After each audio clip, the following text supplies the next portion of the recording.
Kolkolah itu artinya memantul atau pantulan atau getaran. Maksudnya adalah memantulkan bunyi huruf kolkolah dalam bacaan Al-Quran. Nah, huruf kolkolah itu ada 5, yaitu ba, jim, dal, to, kof.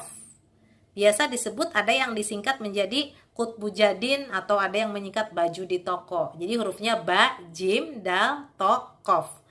Kolkolah terbagi 2, yaitu kolkolah sugro dan yang kedua kolkolah kubro. Perbedaan kolkolah sugro dan kubro yaitu yang pertama kolkolah sugro. Kolkolah itu artinya pantulan, getaran, sugro artinya kecil. Jadi yang dimaksud dengan kolkolah sugro adalah apabila satu huruf kolkolahnya sukun asli. Pada aslinya memang berharokat sukun ya. Yang kedua, huruf kolkolahnya ada di tengah-tengah kata. Itulah ciri-ciri kolkolah sugro. Cara membaca kolkolah sugro yaitu memantulkan bacaan huruf kolkolahnya dengan kecil atau tipis saja. Contohnya, misalkan ada di surat Al-Balad, ya, ayat 1. Bismillahirrahmanirrahim. La uqsimu. Nah, uqsimu itu huruf qafnya sukun. Huruf kolkolahnya qaf berharokat sukun, maka dibacanya memantul kecil. Uqsimu. Selanjutnya, yang kedua, kolkolah kubro. Kolkolah kubro. Kolkolah artinya memantul atau getaran atau pantulan. Kubro adalah artinya besar. Bagaimana kolkolah kubro itu? Yaitu apabila satu, huruf kolkolahnya berharokat hidup, kemudian dia itu menjadi sukun karena dibacanya berhenti diwakofkan.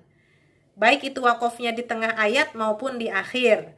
Yang kedua, huruf kolkolahnya ada di akhir kata. Jadi cara membacanya kolkolah kubro itu hurufnya dibaca memantul dengan pantulan yang besar. Jadi getarannya besar. Contoh di surat Al-Balad ayat 1. La uqsimu bihadzal balad. Nah, Al-Balad itu huruf kolkolahnya dal. Aslinya tidak sukun karena dia diwakofkan, maka dibacanya menjadi sukun. Jadi dibaca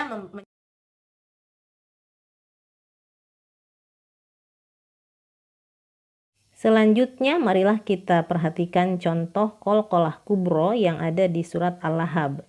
Semua lafadz di ujung Al-Lahab ini adalah contoh kolkolah kubro. Marilah kita contohkan cara membacanya. Bismillahirrahmanirrahim. Watab. Khusus di lafadz watab. Karena huruf ba-nya ada tasydidnya, maka cara membaca kolkolah kubronya adalah ditahan dulu, baru kemudian memantul. Jadi cara bacanya adalah watab. Selanjutnya pada lafaz kasab, lahab, hammalatal hatab, mim masad. Berikut ini akan diberikan contoh kolkolah kubro dan kolkolah sugro dalam surah Al-Asr. Pada bacaan watawasau bil haqq, jika diwakofkan, maka ada hukum kolkolah kubro, yaitu pada lafaz bil haqq. Bacanya ditahan dulu karena di situ ada tanda tasydid. Setelah ditahan sebentar baru dibaca memantul. Selanjutnya pada lafaz bis sobr, ada huruf ba sukun di tengah kata, maka dia menjadi kolkolah sugro.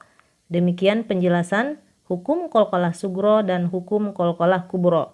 Mudah-mudahan bermanfaat. Alhamdulillahirabbil alamin.